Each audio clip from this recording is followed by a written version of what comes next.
So I was slinging tea. Slingin' tea. Yeah, that's AA, slinging tea. So I love that. Yeah, so I was doing that, and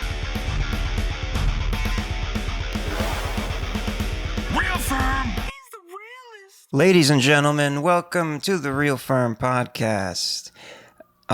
If you're just watching on YouTube, check out the audio platforms, all the platforms, Real Firm Podcast. If you're just listening there, you can come over to youtube.com/@RealFirm. Today we have a special guest who you may have seen on the channel before if you saw the RxE interviews in the booth. The man, Ivan Washington, is here. Yo, what's up, y'all? How you doing today? I'm doing great, dude. I'm happy to be here. Happy to have you. So he's come by because he's doing an event with RxE. It's an RxE event. But not like the one that we did the interviews on. This is a beat battle, I'm told. Yeah, so it's a beat battle. A bunch of producers are going to come out and showcase their beats. Then we're going to be having a Street Fighter tournament as well, which is going to be super cool. Oh, the game. Yeah, the game. Awesome. The new game that just came out. Yeah, I love that game. It's one of my favorite games right now. Street Fighter. Hell yeah. So what is the beat battle? Is it essentially like a rap battle, but with the beats? So pretty much like producers come through with their beats on a USB drive, or if they bring their MPCs or whatever, SPs, whatever you guys have, you literally just set it up and we just play your beats. We play about 1 minute and 30 seconds of your beat. Okay. Then, then the next person will play their beat for 1 minute and 30 seconds, and then you get judged. Oh, so there's a little panel? Yeah. So by you and Ronan? Or? So we're going to have some people there, to be able to nice. just... And is it like a tournament? Yeah, it's going to be tournament style. Someone's going to win? Yeah. Oh, that's awesome. So, it's going to be cool. It's going to be super cool. Hell yeah.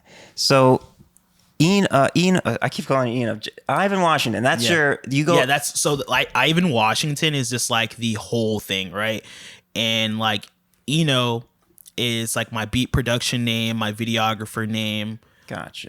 Yeah, and stuff like that, yeah. And you do photography as well. Yeah. I've seen like the Ivan Washington photography brand. So Ivan Washington photography is literally like just photography, straight photography work. Do a little bit of like video work for like different venues and stuff like that.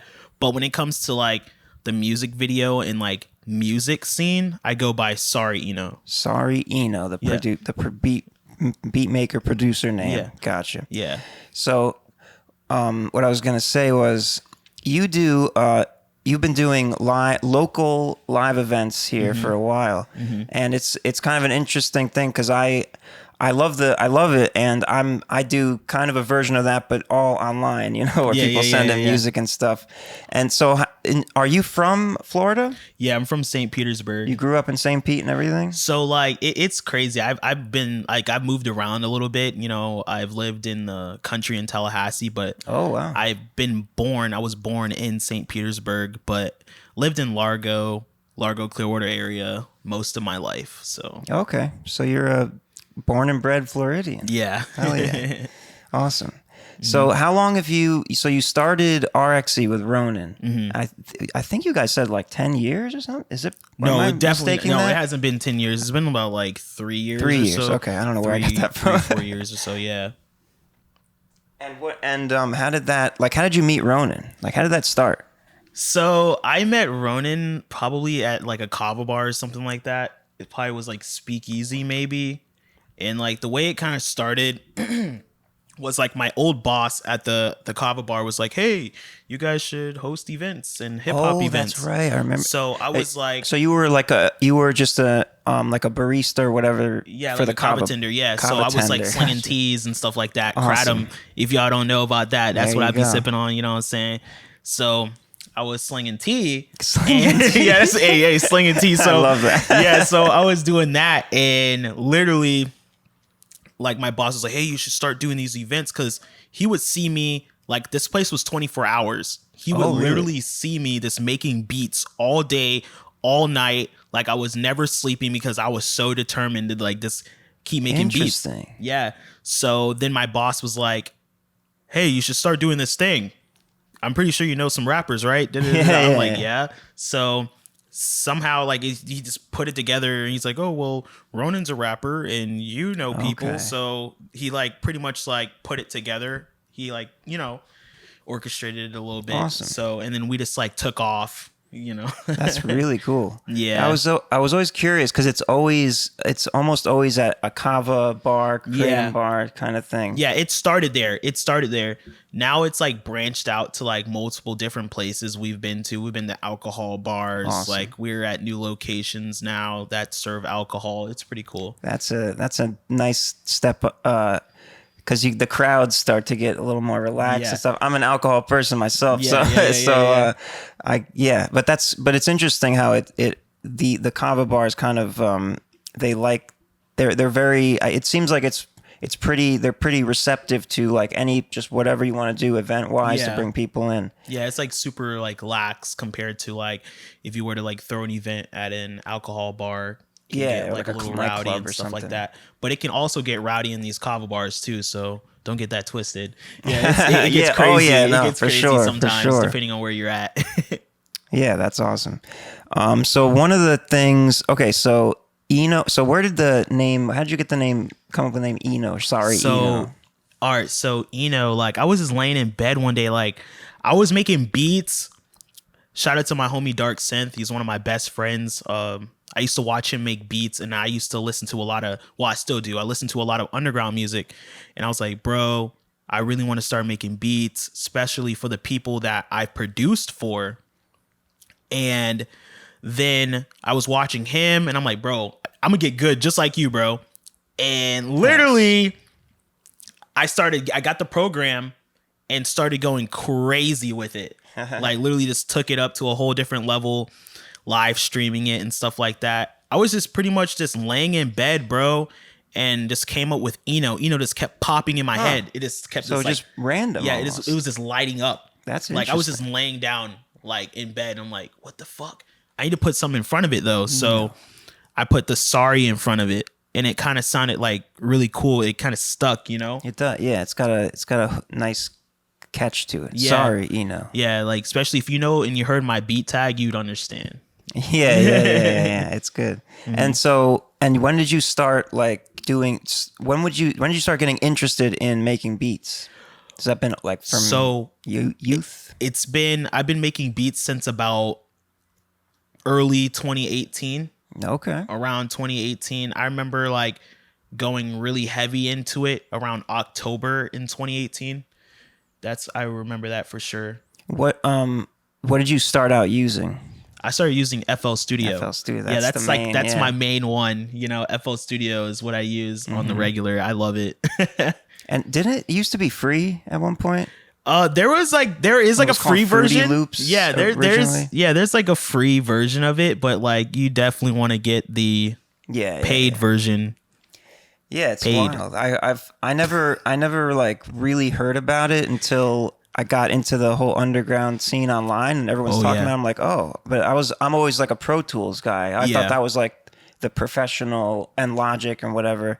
But then I'm seeing like, this is like a legit, like you can do pretty much everything you can do, but it's more like user friendly or something like that. I don't know. I haven't really used it before, but I keep hearing a lot about it. And apparently it's easy. It's good for making beats. Yeah. Because Pro Tools is not really a beat making. Yeah. Like you can make beats apparently in Pro Tools, but I think it's just a lot more difficult than it needs to be. So if it was up to me, I'd just stick to what I know best is FL Studio. Of course. Yeah. I think that's like the standard now from everyone that I talk to, at least. Let's see. So in terms of like your music listening, when you can first remember what kind of music you started listening to, artist, your favorite artist. My favorite artist growing up was probably Lil Wayne. I messed with Lil Wayne heavy. Like he was one of my favorites. Yeah, for sure. Lil Wayne, old Young Jeezy, like Gucci Mane for sure. Like he's at my top. Like Gucci Mane's like my favorite. Like one of my top favorites. Yeah. Okay. And do you like delve into other genres? A little bit. Mostly hip hop though. Yeah, I've dove into other genres before. Lately, I've been like messing around with like EDM and stuff like that. I've been listening to a lot of EDM. Nice. Yeah. Yeah, because there's a lot of like, obviously hip hop's the biggest, the most popular genre ever since it took off, and I like it's so much now that I feel like there's going to be some kind of shift, not necessarily like no more hip hop, but a lot more fusion. Like I'm hearing a lot more rock and fusions and all kinds of different subgenres within hip hop and all of its subgenres. It's there's a lot of labels and stuff. Yeah, but a lot of people are like implementing different sounds into their craft, especially like these producers, like the new producers that are coming into the game. They keep evolving the sound, so it's like you never know what you're gonna get and what the next hit's gonna be. Yeah, that is. The innovation is getting crazy, especially with the technology that's arising in AI, and who knows what that's going to turn into for music. For sure. So I have a question for you, which is something that me and Rockstar Life did a whole podcast on, because I have a whole like I wrote this whole thing about like what's the first thing that comes to your mind when you think of the word producer? The first thing that comes to my mind when I think of the word producer, when I think of it, it's like, hey, you're cooking up a beat for a musician or whatever it may be, and you're making it around that musician. So like, say like a musician hits me up and they be like, yo, I need you here. I will pull up to you and I pretty much will make a beat around the energy that you're giving off to me. Yes. So like, that's when I like it better when I meet up with people, because I can just be like, I can sense your energy and like what you're like portraying to me. And like, say like, if you're in a happy mood and it's like bouncing off of me, I'm going to make a happy ass fucking beat. Or if you're like pissed off or something like that, I'm going to make some crazy, like angry type beat. You know what I'm saying? I like that. Yeah, it just goes off of like energy. And I feel like that's what makes a producer. If you're able to adapt to your environment and to the people that you're like making music with, like you'll be amazing. Yes. Yeah. But it's so the whole thing that started it, my thinking of it, was because I keep seeing like what you said. You said someone making beats and then you expanded it. It's like it's become, ever since people can make beats like at home and whatever, you don't have to go into a studio. The term producer, like people think it just means someone who makes a beat. Oh no. Of course. Yeah. You literally like, we even help create the song. It's the whole, like, if you have like a track and you're writing lyrics, like I'm going to go in there and I'm listening to them like, bro, I think you should do this to the song, because this is going to sound a whole lot better. Because good, you understand. Like literally the producer knows what will sound good on the beat. Exactly. Yeah. I just seen, I've heard too many, or observed too many people like they'll take a producer's beat from like just like YouTube or whatever, and then they'll make a whole song there on their own. That person doesn't know about it, and then they'll say produced by the person who made the beat, and it's like, okay, I get that, but the person who made the beat had nothing to do with the production of the song. It's the final song. So we had this whole discussion about like, because like originally the term producer, before beat making, sampling was a thing, it's like the guy in the studio that's like making sure everything's working and like like giving instructions and all that. And then there's the artists or the musicians who are doing their art. They're giving their ideas and stuff. And it's evolved into this, like, it's like mostly making beats and then people's just taking the beats and stuff like that. And that's another thing. What I think, if you're going to go on YouTube, just at least hit up the producer and lock in with them. You know what I'm saying? That's what I think. It's like, you don't have to keep taking. Like, maybe like if you send them a song and they like it, like, bro, you guys could just like lock in and just blow up together. You don't have to just continuously just take from them. Give them their royalties, bro. Like, buy the beat. 100%. Like, it's nothing to go get a job and freaking go pay for the beat, bro. Like, the lease, the beat leasing and all that. Do that, man. Buy something. This is what keeps us creating this stuff. I've seen so many. And it's a lot of work. Yeah, it's a lot of work. You deserve to get paid for it if they're using it. Yeah, that's why like I got like super strict on like contracts and stuff like that when it comes to beat production, because like we're going into like a whole new era of like the music industry. You got to make sure you're taken care of and the artist is taken care of as well, because I'm not trying to do any bad business with any musicians or anybody out here. There's a lot of that going on already. Yeah, there's a lot of bad business. It's like a lot of people stealing beats, uploading it on distribution platforms and not giving anybody their credits. Like that shit needs to stop. Yeah, that got to stop, man. Especially when especially when you distribute it. Yeah, definitely, bro. That now you're like asking for like a whole case to be ran on you, a whole lawsuit, bro. Like you don't want to do that. Yeah, a lot. I've heard that a lot. This one beat producer that I've connected with online, who had like a whole thing where he had to keep like putting like Instagram stories up, being like, stop, at least put my name or whatever, because it'll be like, it's free to use, like it's on YouTube and it's free to use for nonprofit, right? But tag my name at least. And then like there's just like people just take it. Yeah, they just assume. But at least, I mean, the name, like as long as they have the tag in there, if the song blows up, at least their name, they're attached to it in some way. But still, that's like, these people are getting so good to where they're like taking the tags out of the beats. They're taking the tags out of the beats, and it's like, yo, like this is crazy. And like their engineer is so good that they're able to chop the beat up to make it sound like organic.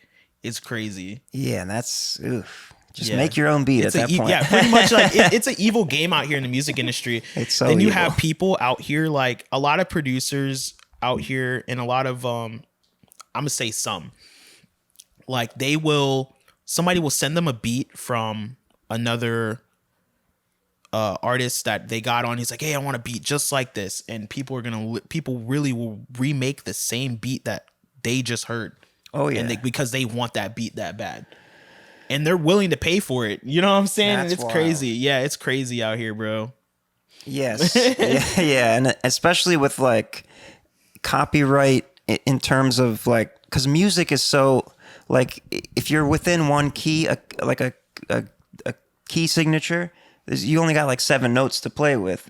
So like, I've heard of like lawsuits against like Ed Sheeran. Like big names, and they're just like, look, it's 3 notes in a row. It's like it's hard to avoid like copying a portion of another song unintentionally. Right. So it can get really messy. And I'm the more pretty sure, didn't he win that? Yeah, he won that. Yeah, I don't think it was a problem, but I remember him like having to do like he did like a post. Yeah, he had to literally like explain how it was made, like or something like that, and that's wild. Yeah, because people were shitting on him or something. Yeah, that is insane. And speaking of evolving technologies, as I brought up AI before, how do you feel about like have you noticed AI music yet, or like how do you feel about that? I've seen people like cloning famous streamers, rappers, all types of different people out there. It's nuts. It's really crazy. Yeah, there's like plugins to make you sound like Juice WRLD or something. Yeah, that's scary, dude. And it could be used for like good and bad, you know what I'm saying? Yeah. And then people will be like thinking like, hey, is this an unreleased track? Right. Yeah, and they'll probably they can market it that way and get a bunch of views. Yeah, and a lot of money off of it and stuff like that if they wanted to. Probably asking for a lawsuit at that point though. Yeah. But also like also like AI tools, like there's a lot of ones cropping up, like make a melody in this style, where it's like it's getting into the writing process, not necessarily generating an entire thing, but or like writing or like rhyme scheme, like all that kind of stuff. Do you think that's like frowned upon to use? I mean, not that you could tell at the end of the day, but bro, what I think is like, just go ahead, go on YouTube and learn how to make melodies yourself, bro. Like it's for cool. Sure, yeah. It's super cool like that technology is evolving, but like I love the creation process because the reason why I started making beats was it helped with my mental health and it helped push me to be a better person, you know? Yeah. And like you should be able to enjoy and experience the process of making beats, not just like cheat your way through it. Yeah. And I'm afraid like it's gonna stop. Like at some point you're gonna be able to type text, make a beat in this style, and it'll be a full like awesome beat. Yes. and then it's like, okay, well, are people just gonna stop being creative? Yeah, because there's producers out there that are probably doing that. Oh, They yeah. just use these programs and be like, yeah, I produce this beat, put their beat tag on it, and ship it off. You know what I'm saying? So it's sad how music is turning, but you can tell who's real and who isn't, to be completely honest with you. Yeah, at this point for sure. But I'm afraid, like in the future, it's gonna be Hard to pretty- distinguish. Yeah, unless you know them, you know? Yeah. That is wild. But hopefully, well, so hopefully that'll be a decade away. Yeah, or I at hope least. it's like way past like my time. That Yeah, I don't know, but yeah, we'll hope for the best on that. All right, so let's talk about the social media struggles, because I am personally, if I didn't have to use social media, I probably wouldn't. I only ever liked it to connect with friends when I was young. Facebook came out and I was like, oh, cool. And now it's just so much information. And if you're on it and it's for your business, awesome part of social media is the promotion and the discoverability. But then at the same time, it's just a lot. Yeah, social media. What do you have to say about that? Dude, social media is nuts. It is pretty wild. Like, you see so many different things every single day. There's tons of freaking memes. There's tons of reels. You get trapped in, like, what do they call it? The doom scroll. When doom scroll. You're just doom scrolling to the end of your life. And then all of a sudden, like 3 hours later, you're supposed to be somewhere. And you're like, oh. Yeah, that's a problem. Yeah. The younger generation's like growing up on that. It's pretty creepy. Yeah, it is scary, bro. Like, these videos are just getting crazier and crazier. I know. Yeah. And then I don't get it. I never got hooked into the short form. Like, don't get me wrong, I can waste a lot of time binge watching TV shows and stuff, but I don't know, like the short, I want like a depth of a video. I don't care to see, unless it's like informational learning stuff, but it's like so popular. But anyway, but other than that, like it's like your main way to like connect with people, and that's how you get your business. Right. Or a lot of it, at least. Right. So I get a lot of my business through social media. Like, I post almost every day. I took a little bit of time back to like really just relax. Take a break, yeah. Because I was posting nearly like every day or every 2 days, and I was going nonstop. I was barely sleeping. I was like, bro, I gotta like keep going. And then once I slowed down, I let all that hard work just catch up to me. And like, people are like, yo, I need this, I need that. And I was like, I need to just pump out a bunch of work. And it's like, take that time away. People will still know and notice what's going on. That's good. I'm glad to hear that. And I'm going to start doing that a lot more, because like, I need to spend more time with my family, you know? Of course. Yeah. Work-life balance. Yeah. Work-life balance. It's hard because all I think about is just work. Every single day I wake up, I'm like, yo, I got to do something productive like now. Yeah. Yeah. That's tough. But it's cool. It's good to hear that, because I think a lot of people are afraid if they stop posting things that people will forget about them. Yeah. But if you've made enough of an impact, you can take a break and come back. Yeah. And then you'll show right back up in their feed. Exactly. If they're engaged with you enough. That's the thing, though. It's like making sure you are, like, if you're going to take a break, when you come back, you got to go hard, because you're going to get to the point where you're like going to stop wanting to give up and stop and take those breaks.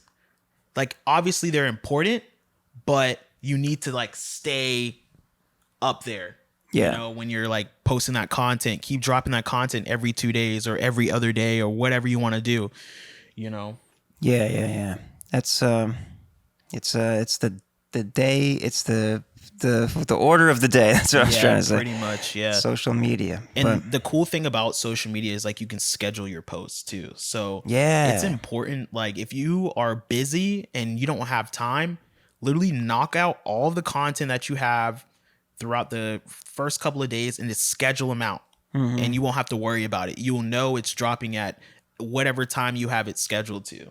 With all the right hashtags already built in. Yeah. The automation tools. Is that within Does Instagram have that? So Instagram has it, and then I like using like I never Meta noticed Business that. Suite on Facebook. I keep seeing those. Dude, I never got into it's- it. Is it? Oh my god, It's very useful. Dude, I should probably it's research. my favorite. I use those main two, Facebook and Instagram, like heavy. And they're both on this within Meta Business Suite. Yeah, so you can like have like both your accounts linked. So you have your Instagram and your Facebook page, and you can literally schedule everything on like whichever time you need to schedule. Oh it to. wow! I've been using like one of the tools. It's a third party tool, but it schedules through, and you link not just Instagram, Facebook, but TikTok, YouTube, and all that. But it has some shortcomings because you can't like tag people pre-hand. So, but I didn't know you could schedule on Insta. Yeah, I need to look into that. You need to like literally just like use that and then use the other thing for the other stuff. Yeah, you need to. yeah, but exactly. you can go on TikTok itself and schedule as well. Damn, why have I not noticed? Yeah, dude, just go That's on funny. TikTok and you can literally schedule the post. I've did it before and it worked out for me. Yeah. Right on. Well, you have anything else you want to bring up, or you want to wrap it up? It's up to you. Dude, I want to talk about it's like never giving up. Just make sure you never give up on your dreams, your goals. That's a big and thing. the things that you're ambitious about, because there's going to be a lot of distractions out here. For sure. There's a lot of distractions out here, and make sure you stay focused. There's a lot of people out here, they ask me, it's like, hey, how do you keep going despite all of the things that are going on in your life? Like losing your father, losing your brother. How do you keep going? So it's literally just staying focused and having a goal. Make sure you have a goal. Yeah. Write down your goals and things that you always ever wanted, and work hard at it every single day that you can. Don't burn yourself out, but obviously do a little bit of something every day. You know? Yeah. Yeah, you can't, once you give up, then that dream is gone. Yeah, it's gone, dude. You just keep, even if it yields no results for a year, you just keep doing it. As long as you're passionate about it. Yes, stay passionate about it. Like literally, I was just so happy, like that great things were happening and stuff like that. And there's gonna be more stuff that's gonna happen as long as you just like stick to it. So, that's what I want to tell you guys. Especially, yeah, bro. That's pretty much it. It's a beautiful message to end on. Yeah. Stay focused. Don't give up on your dreams. Yeah. Never. Like I'm doing here. Just keep doing it, even if it's nobody really watches it, or or it's not as many as you expected. Oh no, we're gonna have millions, which happens in music too. yeah, amen. Yeah. Hey, we're going there. We're gonna. It's gonna be great. But I think that's a big thing. Like you brought up, like if a lot of people they expect to like get results right away with social media, with clicks and views and likes, and then they're like, oh, I got 5 likes and this person has 1,000, and they're like, I suck, and they quit. Yeah, bro. It's like you just got to keep doing it. Literally, like there's like it if will you come. have that couple hundred, bro, there's a couple hundred people out there that give a crap about you. Yeah. Like, and those are the people that make your platform. Yeah, and they're paying attention to you aside from 6 billion other people on the internet, which is pretty wild. So take that for what it's worth. Yeah. And then you just build up from there. That's a great thing to bring up. I'm glad you brought that up. Sure, man. Hell yeah. Well, we're just about at time. So yeah. Eno / SorryEeno, producer name, Ivan Washington. Yes, sir. One half of RxE, the E in RxE. Yes, sir. Well, we'll be hanging out later on at the Beat Battle. Oh yeah, it's going down. Largo, Florida. Kava Craze. If you're in the area, not that this will air in time, but check it out sometime. Yeah, we're there Tuesdays and Thursdays. Hell yeah. Heck yeah. Thank you all for watching. Thank you, Ivan. Thank you, man. It's been fun. See you guys.